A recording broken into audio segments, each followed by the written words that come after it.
All right, welcome back. It is the Vegas Take, Sharp and Shapiro. By the way, we apologize. Our YouTube page went down. I know we had a lot of people on there listening to the Daniel Negreanu interview, but unfortunately our internet went down. It is back up, but if you missed that interview with Kid Poker, we will be putting that up on our SoundCloud page, the Vegas Take, in a very short time. So stay tuned for that. Joining us on the line right now, he does a great job for Channel 8. He is a friend of the show and a personal friend of mine. We love this guy. And he is a broadcasting legend in Las Vegas. He is Channel 8's very own Ron Futrell. Ron, what's going on, my man? How you doing? Well, thank you for that intro. Sorry I missed the poker interview, but I'm going to catch it on YouTube when I get back. Daniel is not happy. Ron, Daniel Negreanu, he is not happy, as am I, with this firing last night. So let's start from square one with you, Ron. Okay. When you first heard that Gallant was fired, what went through your mind? A joke? I thought somebody's playing a trick. No, you're not going to fire him at this point of the season. I know they've lost 4 in a row, but come on now. Yeah. Yes, I thought it was a little bit of a joke. Oh, and then the next text I got was, and they've hired Peter DeBoer. I said, okay, now it's really a joke. Yeah, it's like April Fools. That's what I thought too, Ron. So you do that in January. You do April Fools. Yes. April Fools in mid-January. Yeah, perhaps. Yeah. All right, so we agree on that. I want you to take me through what happened yesterday because this is mind-boggling to me. So you're doing your job as you always do very well, and yesterday you're trying to get fan reaction, right? So, and by the way, I want to just announce that Ron Futrell is now reporting live from Ottawa. You are covering the game tonight in Ottawa. Yeah, I'm getting ready to do another stand-up right now. Yeah, so I know you only have a few minutes here. So explain to me what happened yesterday. You're at City National Arena with your photog, and you're trying to get audio from fans. What happens next? And other media was there too, getting stuff. Denise Roche from News 3, and there was an internet reporter that was there. Anyway, so we were there getting interviews, and they told us all to leave. And I said, "Are we being kicked out?" And they said, "No, we're just asking you to leave." So what's the difference? Okay, all right. So if you're asking me to leave, do I have an option? Can I stay? Now they have a policy that on non-game days you're supposed to call them first to get permission. So that part, I'm going to give you their side of the story too, which is valid in that sense. My argument was, so I've been here hundreds of times on game days and non-game days and non-practice days, and done stories, and now all of a sudden this is when you're deciding to enforce it. Sort of odd. Yeah, it doesn't make any sense. Enforce it on that. You're going hardcore today. I mean, okay, gotcha.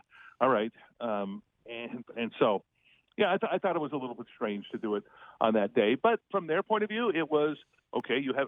Technically, you've got to ask before you go there. They let us go outside and do some interviews, and I did some stuff out there. And I actually had already done some interviews inside, so I don't know why all of a sudden they decided to.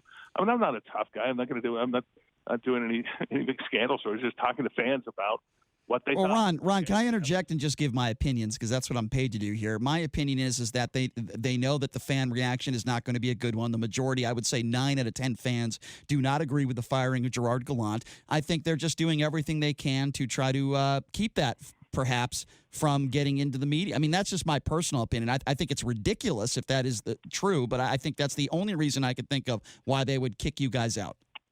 Yeah, and again, their argument was we weren't being kicked out. We were just being asked to leave. And again, their argument was, well, as I stated, and mine was, well, okay, selective enforcement. Not against me. It wasn't selective against me. It was all media. No, I understand. Selective enforcement all of a sudden on that day is the one day that you're going to start playing hardline because they let media go in there all the time on off days. Yeah, they just completely mishandled that situation. If you're just joining us, we're speaking with Ron Futrell, Channel 8. Ron, I know you only got a few minutes left. You are out there covering the game in Ottawa today. They flew you out there. It is my understanding that management from the Vegas Golden Knights, they have spoken to the media today. Can you tell us who you spoke to and what they had to say? Yeah, just at this point, Peter DeBoer, the new head coach, had a news conference, and he talked about how he was a little bit shocked, a little surprised that he got the phone call. He was down in Florida with his wife, his family down there hanging out, just I don't want to say enjoying he'd been fired a month ago by the Sharks, but he said in the news conference today that he'd enjoyed it for about a week, but then he was sort of antsy, wanted to get back to work, and felt like he should and felt like he had something more to do. And the call came from Vegas, and he was shocked that Gallant was fired and that he was hired into that position. So this was he quickly. verified, Ron, he verified that this was a 24-hour thing, that they didn't reach out to him before that? I find that hard to believe. Well, okay, they're all friends. So they have talked now, whether they discussed, hey, if we were having an opening there, boy, we'd really like to get you, who knows if that sort of stuff, those sort of conversations had taken place, and likely they had, and there's nothing wrong with that. That happens all the time. But yes, that it was 24 hours from serious start to finish you're the guy. And I think what the Knights wanted to do was, I think management likes him, number one, DeBoer.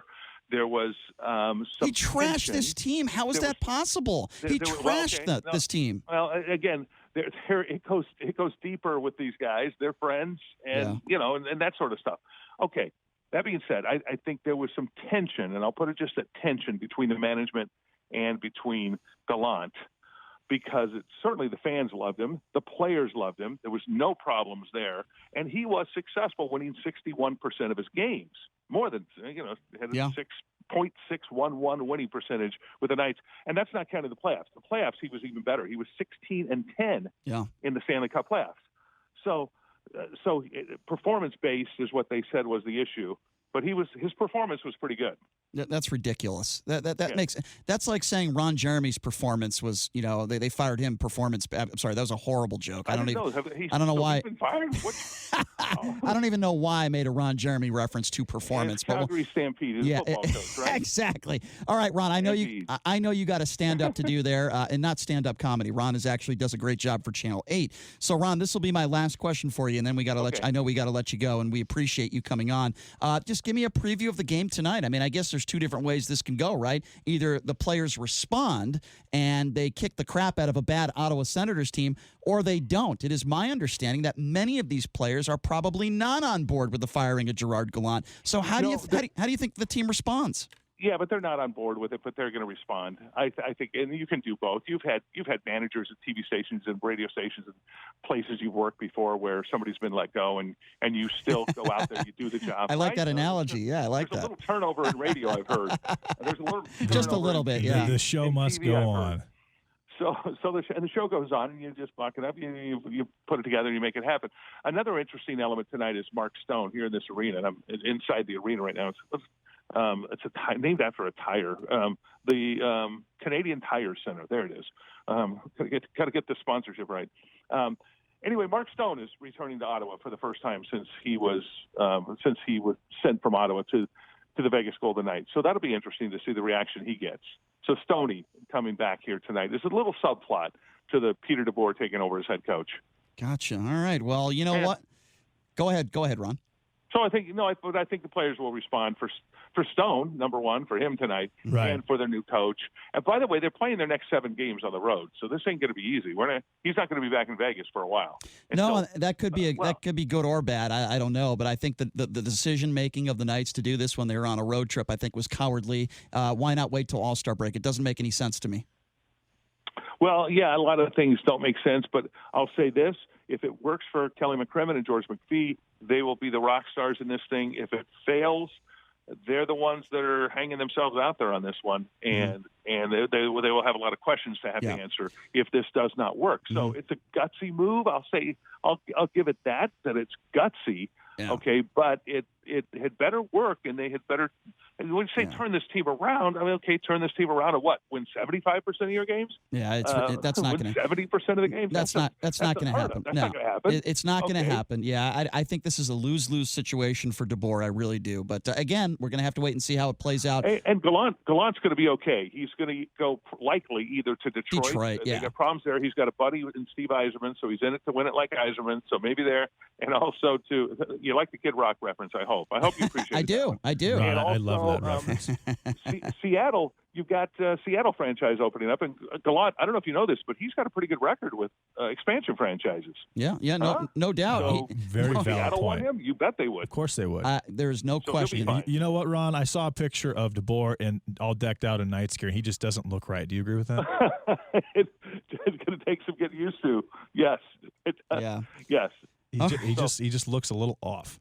Well, we'll Watch have us to. tonight at Channel 8. We'll be doing some of the stuff on that in his news conference and talk to some of the players, guys. Yeah, Ron. Appreciate it. Ron, I know you got to stand up for Channel 8 to do. Thank you so much for joining us, man. Really appreciate it.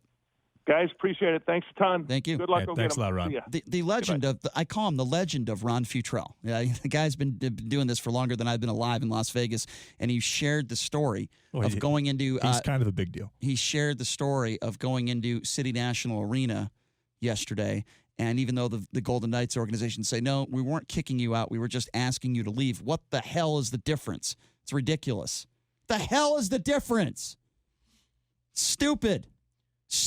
I think when you get kicked out, you get forcibly taken out by maybe a couple of security guards. What when you're asked to leave, they just say, "Hey, what idiot? You can't be here right now," and then you have to leave. By yourself, as opposed to having someone escort you out of the building. I think that is the difference between actually getting kicked out and being asked. Well, here's what I'd like to know: what idiot or idiots within the Vegas Golden Knights organization? Yes, that's who I think they are. What idiot decided to make the decision when he heard that members of the media were in the arena yesterday and they just wanted to get audio from a fan's perspective? What moron said, hey, you're going to have to ask them to leave? No, really. I want to know what idiot made that decision. I would love to know the name of the person or persons that decided to do that. You are shameful and you are horrible at your job. And I'm so tired of people in this town that work for specific professional organizations that their ego follows them around everywhere, and they think their you-know-what doesn't stink, and they just like bossing people around and making people's jobs so difficult. I'm tired of it. When we as members of the media are getting the word out and promoting your product, and you want to give us a hard time, regardless of whether this decision was right or wrong, to throw members of the media out, and make no mistake about it, that is exactly what you did. To throw members of the media out for covering the team, and all they're trying to do is get audio from fans and their perspective on this firing. For you to do that, you are an embarrassment.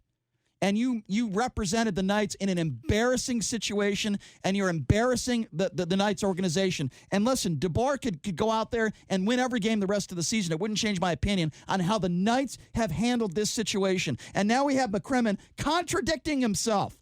He said yesterday that this was a 24-hour thing, and now he's contradicting himself in another press conference today. It is absurd. Yeah, there's no way this was a 24-hour thing, because as Negreanu said so eloquently, if it was, then okay, you made a giant rash decision. So if things go south, then as far as I'm concerned, he's basically asking to lose his own job if that's the case. If you had an issue with his contract and you weren't seeing eye to eye with that, I would say get rid of him at the end of the year, and that's fine. You couldn't wait till the All-Star break to give this guy enough respect? Well, and then he finds out in an Uber. It's absurd. That is crazy. That is ridiculous. I don't care what your his relationship was with management. Have a sit down. Have an eye-to-eye conversation. And some of these buffoons. What if the Knights had won that Stanley Cup, Brian? That would be arguably the most. One of the biggest feats in professional sports history. A desert city, an ice sport comes in with an expansion team, and in the first year wins the Stanley Cup. Yeah, that would be probably the biggest story, or probably the biggest feat in professional sports history. And by the way, some of the buffoons. And he was close to making that happen. By the way, some of the buffoons in the media in this town. I'm driving to work today. Sadly, I put on the radio and I was listening to another show. I can't take more than 30 seconds. And we had a buffoon on the radio today that was defending the Knights and talking about Gallant and saying, well, he wasn't the greatest motivator. First of all, how the hell do you know that, number one? And number two, the guy took us to the Stanley Cup Finals in year one, okay? He wasn't taking over a storied franchise. It was year one of this organization. Look at what happened last year in the great year. They're a few points out of first place. It's insane. And anybody who could defend this, I don't care if DeBoer makes it to the Stanley Cup Finals. Anybody who defends this decision is an idiot. And you're kissing the ass of the Vegas Golden Knights, just like many of those same members of the media kiss the ass of UNLV Athletics, right or wrong. It is absurd. It is ridiculous. I'm angry at the Vegas Golden Knights. I'm angry at members of that organization, the way they've treated the media, and not just yesterday, by the way. Not just yesterday. I'm talking about in general terms. What really bothered me was when Veterans in Politics came on our show yesterday and said that the Vegas Golden Knights, they've got these major donations. We're talking about the gala they have every couple of years for their veterans, where all the money goes to veterans. and they asked the Golden Knights for a donation or some type of charitable, philanthropic, addition, and they gave them one signed hockey stick. That actually bothered me quite a bit. The Knights organization, to Bill Foley, to everyone within that organization, especially when Bill Foley has the military background he has, to everybody within that organization, wake the F up. The fans support you. We support you. The media does support you, although we're supposed to be objective in covering the team. Wake the F up. Stop treating the media like crap. Stop kicking them out of City National Arena when we're trying to do our job. And try to be a little bit more transparent when you decide to make a really ridiculous decision and fire Gerard Gallant on a road trip. Be a little bit more transparent. Care about your fans and stop raising frickin' ticket prices. Seriously, I'm tired of it. I'm going to blow a gasket this morning. I'm so tired of it. I'm so tired of the way this organization handles things. I think your Harry Potter hat's about to fall off. I'm so pissed off. You know, Gerard Gallant wasn't the best with the media. I'll be the first one to admit that. But the guy wasn't a bad guy, and he was winning hockey games. Put your personal issues aside and do your job and know that it is better for the organization to keep this guy at least till the end of the year than to get rid of him and hire a guy who Gerard Gallant called a clown not that long ago. Right, exactly. Obviously, there's some type of vendetta there, or some type of. Well, because DeBoer was going after the Knights. Yeah, no, I understand. He was defending some of his baboons on his team, and he was going after the Knights. And then that call last year, that major that was called against the Knights, that was absurd. Was one of the worst calls in NHL playoff. Probably the worst call in NHL playoff history. The worst call in sports, arguably. It was unbelievable. It was a horrendous call. They single-handedly stole the game away from the Knights. That is why they lost that game 100%. Of course. It's why they lost the series. It was Game 7. And you're right. Gerard Gallant definitely called him a clown. Well, I'm guessing McPhee and McCrimmon and Bill Foley knew that, and they said, "Well, let's hire the clown. Your replacement is this guy that obviously you don't have a great relationship with." So clearly, they wanted to add insult to injury to some degree, and I think it's very hard to deny that at this point. And you know what? Danny Negreanu makes a really good point. If this was a so-called 24-hour decision, which by the way I don't buy for a second, but if it was hypothetically.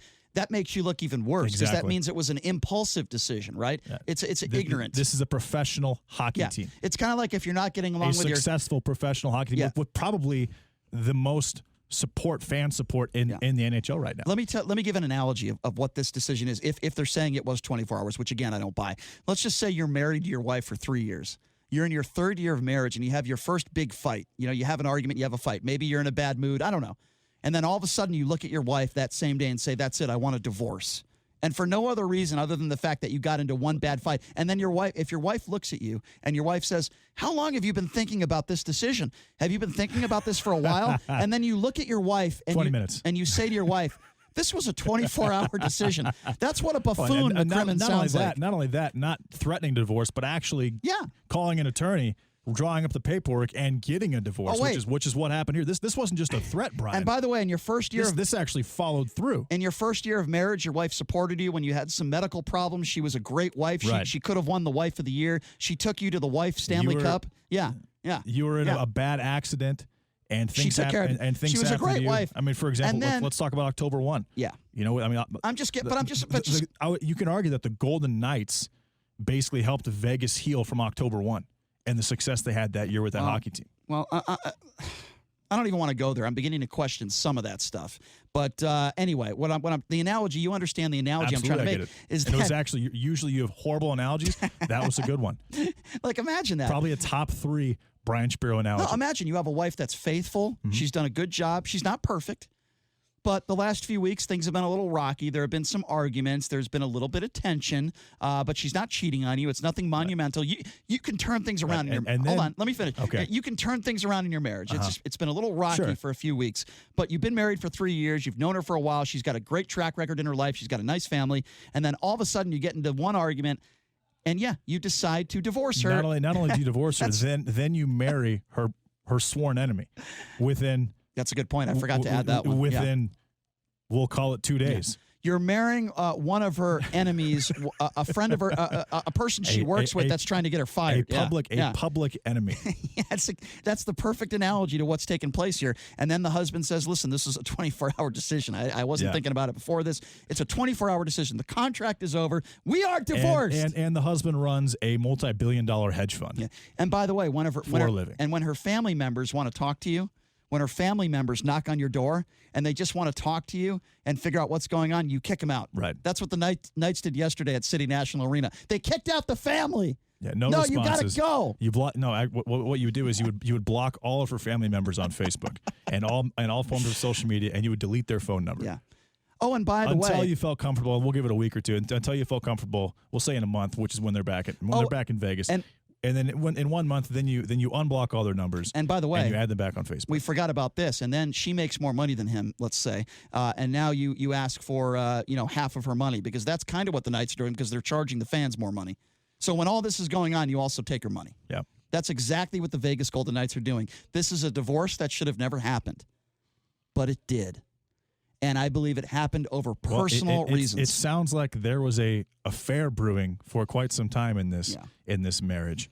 I'm telling you right now, everyone's saying, well, the Knights, they're going to respond tonight. I am staying the hell away from this game. I have no idea who is going to win this hockey game. The one good thing going for the Knights is that the Ottawa Senators are not a very good hockey club. Not. But I have no idea how the Knights are going to react to this.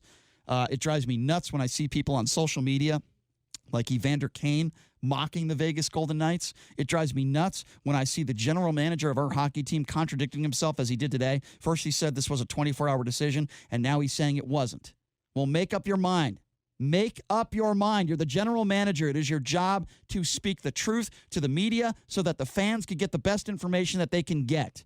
Make up your damn mind. And I'm going to tell you something. This better work out, because if this doesn't work out, and if DeBoer is not accepted by the fans, and if he's not winning hockey games, and then all of a sudden you notice in a month or two from now, season tickets, or I should say just day by, game tickets are down and they're losing, this is going to be an absolute disaster if they don't make the playoffs. Now, I think they are going to make the playoffs. Especially with Fleury aging. You don't know how long Fleury's going to stick around with the Golden Knights. This could be his last year. Well, I mean, he wasn't very happy from what I've seen with the Gallant firing. I mean, his body language indicated to me that he was not happy with this, and you could argue that Fleury was a major part of the success in that first year. I hope I'm wrong on this, but here's what I think is going to happen. I think Gerard Gallant is going to get the job with the Detroit Red Wings. Right. I think within a couple of years, Gerard Gallant is going to get that team to the playoffs, and I believe when that does happen, I think DeBoer will still be here, and I think this will be an average hockey team struggling to make the playoffs. I hope I'm wrong on that, but if I'm right, we're going to look back on this day, and we're going to say to ourselves, boy, did they F up. And if this happens, then you're going to look at a coaching carousel. It'll be just a nasty cycle of firing and rehiring coaches, and when that happens, fan bases, they tend to dissipate. By the way, DeBoer did answer some questions. He said, I'm excited. This is my kind of team. These are my kind of guys. I would kind of tend to disagree with that to a certain extent. He said this is a team that the goal is to win a Stanley Cup. A little bit of adversity is always a good thing. It's how you deal with it.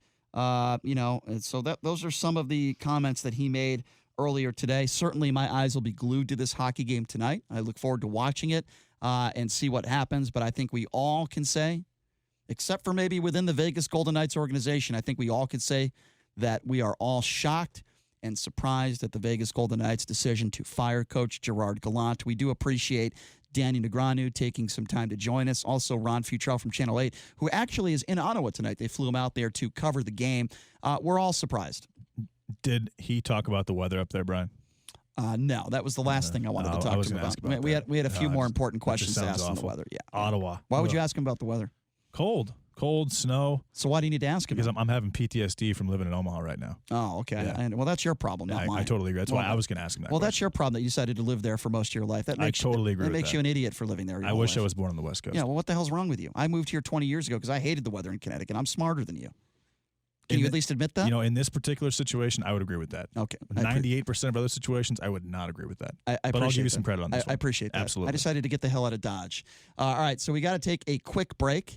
And when we come back, this is always fun. It is our Dirty Dining segment, our weekly segment with the ABC 13's Darcy Spears. Darcy does a great job. If you don't know what dirty dining is, well, it's the restaurants that you don't want to go to that they've broken some health code violations. Darcy does it every week, and she's going to give us a few restaurants that you might want to stay away from. That's coming up next with Darcy. You're listening to The Vegas Take on the all-new 101.5 FM, 720 AM, KDON.